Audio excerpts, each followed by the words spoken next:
அங்க அந்த மாஸ்டர் கிட்ட வந்து ஒரு மேடம் வந்தாங்களாம். அவங்களுக்கு வந்து என்னன்னா, ரொம்ப பயங்கரமான முதுகு வலி.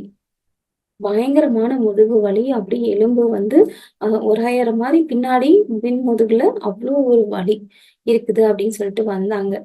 "எதுக்காகம்மா உனக்கு வலிக்குது?" அப்படின்னு கேட்டா, "எனக்கு சி செக்ஷன் நடந்ததுங்க. அதனால தான் வலிக்குது" அப்படின்னு "சி செக்ஷன் நடந்த எல்லாருக்குமாவா வலி இருக்குது?" அப்படின்னு கேட்டாங்க.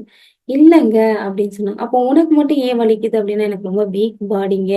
அதனால வலிக்குது." "வீக் பாடி இருக்கிறவங்க எல்லாருக்கும் வலிக்குதா?" அப்படின்னு கேட்டாலும், அப்படியும் இல்லங்க அப்படின்னு சொன்னாங்க. அப்ப என்னதான் காரணம்னு நினைக்கிற? அப்படின்னு கேட்கும்போது, என்னமோ தெரியலங்க. எல்லாம் என் கர்மா அப்படின்னு சொன்னாங்க. அப்ப அதுதான் கரெக்ட்டு.